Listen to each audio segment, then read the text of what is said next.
اعوذ باللہ من الشیطان الرجیم بسم اللہ الرحمن الرحیم اللہم صلی علی محمد و علی محمد کما صلیت علی ابراہیم و علی آل ابراہیم انک حمید مجید اللہم بارک علی محمد و علی محمد کما بارکت علی ابراہیم و علی آل ابراہیم انک حمید مجید اعوذ باللہ من الشیطان الرجیم بسم اللہ الرحمن الرحیم۔ اللہ پاک رب العزت رب غفور الرحیم کلام الہی دینی باتیں اسلامی حکمت عملی والی اچھی باتوں کا پڑھنے کا، سننے کا، دیکھنے کا، عمل کرنے کا ثواب میرے والدین کو، مجھے، میری بیوی بچوں کو، بہنوں بھائیوں کو، بھانجے بھانجیوں کو، بہنوں کو، دوستوں کو، سب نیک مردوں عورتوں لڑکے لڑکیوں کو، بچوں کو، سب نیک ذی روحوں کو جو زندہ ہیں، جو فوت ہو چکے ہیں، جو قیامت تک نیک لوگ ہوں گے دونوں جہانوں میں، سب کو اس کا ہدیہ تحفہ ثواب پہنچے، آمین۔ اللہ پاک رب العزت رب غفور الرحیم سب کے گناہوں کبیرہ گناہ صغیرہ معاف فرمائے، آمین۔ قبر کو جنت کے باغوں میں سے ایک باغ بنائے، سب کی مغفرت کریں، قبر کے عذاب سے، جہنم کے عذاب سے محفوظ فرمائے، جنت الفردوس عطا فرمائے، آمین۔ معزز خواتین حضرات، اس چینل کے ذریعے آپ سے ملاقات ہے۔ آج کا موضوع ہے صحافی کی زندگی۔ جس طرح 20th سینچری فاکس کی فلموں میں کاؤ بوائے ہولسٹر میں ریوالور لیے گھومتے تھے، وہ ان کا خاص ہتھیار ہوتا تھا۔ قانون کی حکمرانی نہ ہونے کی وجہ سے وہ اپنے فیصلے آپ کرتے تھے۔ جب دو آدمیوں میں جھگڑا ہوتا تو ڈویل کرتے، جس میں ایک یا دونوں دنیا سے جاتے تھے۔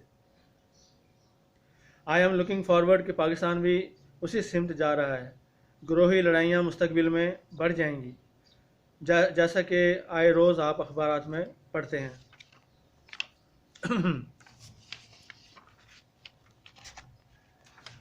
پاکستان کے کئی سپر سٹار جج کہہ چکے ہیں کہ جوڈیشری سسٹم پاکستان میں اس کی بری حالت ہے۔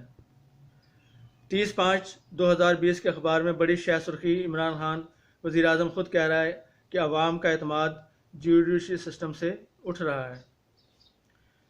خیر، تو بات ہو رہی تھی خاص ہتھیار کی، تو جب محترم صحافی خدمت میں اپنی ڈیوٹیوں پہ نکلتے ہیں تو ان کا خاص ہتھیار ان کا قلم ہوتا ہے۔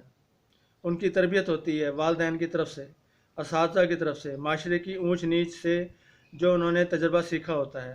ان کی نیک نیتی، ان کی بہادری، ان کی جاسوسی، ان کی تکنیک، ان کا جذبہ، ان کی نمک حلالی، یہ سب ان کا خاص ہتھیار ہوتے ہیں۔ جب یہ ہتھیار لے کے نکلتے ہیں تو بڑے بڑے لوگوں کی چھٹی ہو جاتی ہے۔ صحافی حضرات ہر رنگ، نسل، زبان، مذہب سے ہوتے ہیں، ہر عمر سے ہوتے ہیں، ہر قوم سے ہوتے ہیں۔ اس میں بوڑھے، مرد، عورتیں، لڑکے، لڑکیاں، بچے سب شامل ہیں۔ جب ایک معصوم بچہ یا بچی کوئی واقعہ آنکھوں سے دیکھ کے بیان کرتا ہے سچائی کے ساتھ تو وہ صحافی کی زمرے میں آتا ہے۔ سب کا مقصد ایک ہی ہوتا ہے، اور وہ مقصد ہے کرپٹ لوگوں کی حرکتوں کو بے نقاب کر کے عوام کے سامنے پیش کرنا۔ عوام کے سامنے کرپٹ لوگوں کے معاملات کو اس لیے لایا جاتا ہے تاکہ کوئی شریف شہری کسی کے دھوکے میں نہ آئے اور اپنی حلال کی جمع پونجی سے محروم نہ ہو اور حالات سے واقف رہے۔ جب الیکشن ہو تو صاف ستھرے شریف لوگوں کا چناؤ کر سکیں تاکہ ملک و قوم ترقی کر سکیں۔ ایک عام آدمی یہ سب کچھ ہرگز نہیں جان سکتا۔ یہ میڈیا ہی ہے جو عوام کو آئینہ دکھاتا ہے۔ اس میں اخبارات شامل ہیں، اس میں رسائل شامل ہیں، ٹی وی، ریڈیو، انٹرنیٹ اور موبائل اور دوسرے اور بہت سے ذرائع۔ پولیس کے قابل افسر اور اہلکار اور جاسوس جب کسی جرم کا سراغ کسی وجہ سے نہیں لگا پاتے تب کسی صحافی، خواہ مرد ہو یا عورت ہو، ان کی رپورٹ کام دے جاتی ہے اور بند فائلیں کھل جاتی ہیں اور مجرم پکڑا جاتا ہے۔ اس لیے صحافی حضرات کو پولیس کا داہنا ہاتھ کہا جاتا ہے۔